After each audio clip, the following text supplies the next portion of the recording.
Malum günümüz insanı, çağımız belki hiçbir devirde olmayan bir devrimle karşılaştı. Bunun adı bilgisayar, internet, tablet. Hani bu çok yakın bir tarihli bir icat diyebiliriz. Çünkü ben mesela 40 yaş dolaylarındayım. Benim çocukluğumda internet, bilgisayar yoktu. Ama günümüz insanı, günümüz çocukları anne babalarının bilmediği interneti, teknolojiyi günümüz çocukları bilmekte. Gerçekten bana göre bu büyük bir devrim.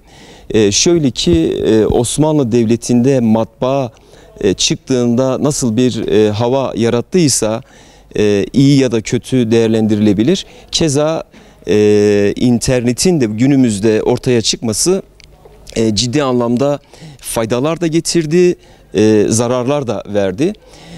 Bu noktada anne babaların, biz yetişkinlerin interneti, teknolojiyi bilinçli kullanmak, yerinde kullanmak, bunlardan faydalanmak önemli. Hani bunu hayatımızdan çıkardığımız zaman belki de global anlamda dünyanın hızına yetişemeyeceğiz. Ama bunlarla fazla haşır neşir olduğumuzda ise beraberinde bağımlılık ya da buna benzer sıkıntılar meydana getirebiliyor.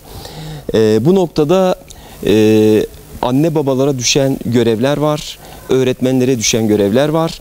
Şimdi biz Milli Eğitim personeliyiz. Milli Eğitim bu sene genel hedefler olarak bilinçli teknoloji kullanımını seçti. Bunun da altında yatan unsur bilişim suçlarda, siber zorbalıkta bir artışın olması.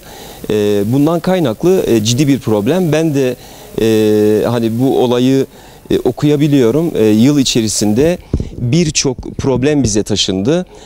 İnternette kandırmalar, şantaj, tehdit, birçok olayı artık böyle 10'lu yaşlarda, 15'li yaşlarda maalesef görebilmekteyiz.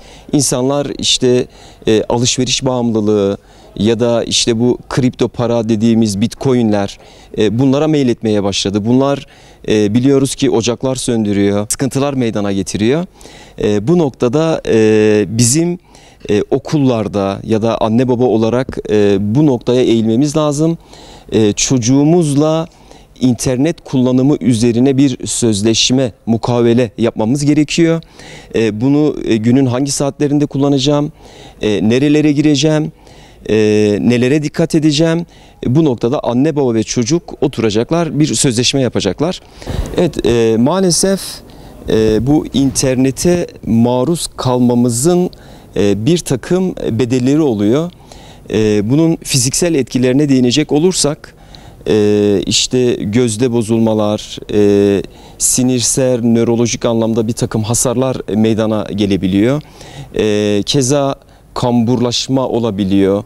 Yeme içme bozuklukları dediğimiz bulimia nevroza, anoreksiya nevroza gibi hastalıklar baş gösterebiliyor. Çünkü kişi internet ortamında, sanal alemde kendini öyle kaybediyor ki belki yemek yeme aklına gelmiyor, belki de aşırı yemek yemenin verdiği rahatsızlığın da farkına varamıyor.